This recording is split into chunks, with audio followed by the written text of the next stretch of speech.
अगर आप बहुत लंबे समय से पुराने कब्ज की समस्या से परेशान हैं, आंतों में पुराना चिपका हुआ मल है, तो आपको आज की इस वीडियो को ध्यान से ज़रूर देखना चाहिए। आज का ये नुस्खा आपको काफ़ी रिलीफ देगा अगर आपको पुराना कॉन्स्टिपेशन है। क्योंकि देखिए, पेट से संबंधित समस्याएं हो या शरीर में कोई भी समस्या हो, उसका जो कारण होता है, मूल कारण, वो आपका पेट ही होता है। अगर आपके पेट में, आपकी आंतों में टॉक्सिन्स होंगे तो शरीर में जगह जगह आपको ज़रूर टॉक्सिन्स देखने के लिए मिलेंगे। खासकर कॉन्स्टिपेशन से रिलेटेड क्या क्या समस्याएं और हो सकती हैं, उसके लिए पूरा वीडियो आप ध्यान से देखिएगा। Hello everyone, welcome back. अगर आप बहुत लंबे समय से पुराने कॉन्स्टिपेशन की समस्या से परेशान हैं, आंतों में कब्ज जमा रहती है जिसकी वजह से मुंह से बदबू आती है, पेट में दर्द और मरोड़ रहती है, खाया पिया ठीक से लगता नहीं है शरीर को, और हमेशा जो दिमाग है वो पेट में ही लगा रहता है, तो आज की इस वीडियो को ध्यान से देखिएगा। आपको बता दूं कि अगर शरीर में कहीं पर भी पेन है, यानी कि मान लीजिए दर्द है, तो इसका सीधा संबंध आपके पेट से भी होता है।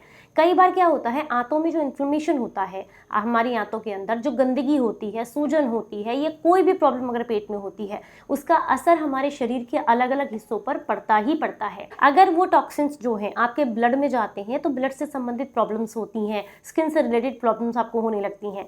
वही टॉक्सिन्स अगर जो है आपके जॉइंट्स में जाकर के इकट्ठे हो जाते हैं, ब्लड के साथ साथ आपके जॉइंट्स में इकट्ठा होना शुरू हो जाते हैं, तो वहां पर आपको पेन और इन्फ्लेमेशन देखने के लिए मिलता है। जैसे मान लीजिए, अगर आपको बहुत पुराना कॉन्स्टिपेशन है तो आपको घुटनों में पेन धीरे धीरे आने लगा होगा या कुछ समय में आने लगेगा, क्योंकि इसका सीधा संबंध आपके इन्फ्लेमेशन से है। बॉडी में इन्फ्लेमेशन होगा तो जगह जगह दर्द भी होगा।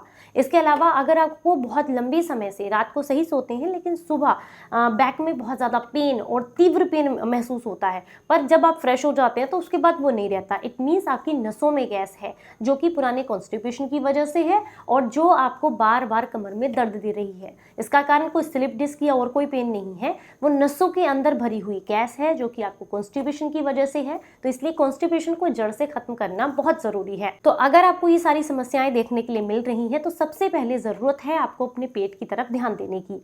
कॉन्स्टिपेशन तो शरीर में होना ही नहीं चाहिए अगर आप ये चाहते हैं कि हमें शरीर से संबंधित और भी समस्याएं ना हो।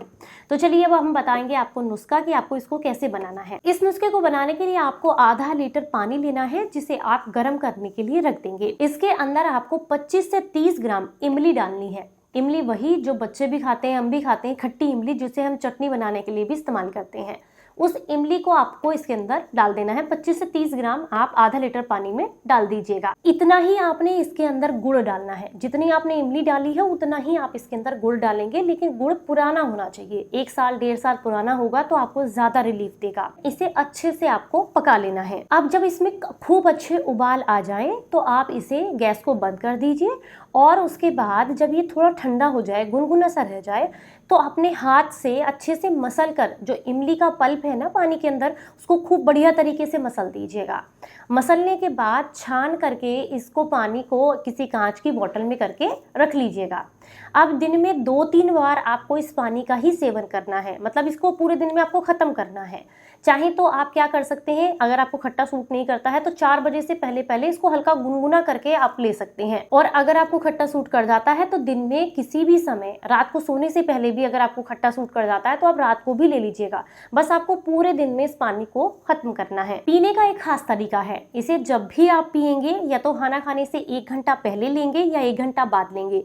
दूसरा एक बात का ध्यान रखना है, इसे उकड़ू बैठ करके, जिसे हम मलासन बोलते हैं, उस अवस्था में बैठकर पीना है और सिप सिप करके पीना है। अगर गुनगुना पीते हैं तो ये जल्दी इफेक्ट देता है, क्योंकि जितना आप आसानी से सह सके उतना गुनगुना अगर आप इसे पिएंगे तो ये जल्दी काम करता है। आप देखेंगे 1 या 2 दिन के अंदर ही आपके पेट से संबंधित जितनी भी समस्याएं हैं उसमें रिलीफ आपको देखने के लिए मिलने लगता है और आपके पेट की भी अच्छे से सफाई होने लगती है। हो सकता है शुरुआती दिनों में 1 से 2 दिन आपको ज्यादा दस्त आए, लेकिन धीरे धीरे ये प्रक्रिया जो है आपकी कम होने लगती है। जब आपको लगे कि आपके पेट की अच्छे से सफाई हो गई है तो आप इसे बंद कर दें। ये बहुत ही इफेक्टिव और बहुत ही अच्छा तरीका है पेट की सफाई करने के लिए। अगर आप आंतों को इस तरीके से साफ कर देंगे तो सिर्फ इससे आंतें ही साफ नहीं होंगी, इससे जो आपकी बॉडी के अंदर, आंतों के अंदर इन्फ्लेमेशन है वो भी कम होता है। दूसरा, जो अगर आपको ऐसा लग रहा है कि लीवर में टॉक्सिन्स आ गए हैं जिसकी वजह से भूख भी ठीक से नहीं लग रही है, शरीर में खून की कमी है, तो लीवर को भी डिटॉक्स करने के लिए इमली गुड़ वाला ये पानी बहुत फायदेमंद होता है। तो अगर आज की जानकारी आपको अच्छी लगी है तो आप इसे ज़्यादा से ज़्यादा लोगों तक शेयर कीजिएगा। एक बात का विशेष विशेष ध्यान रखें।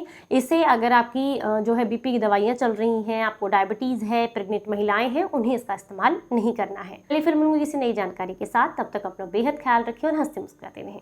Stay healthy, stay happy.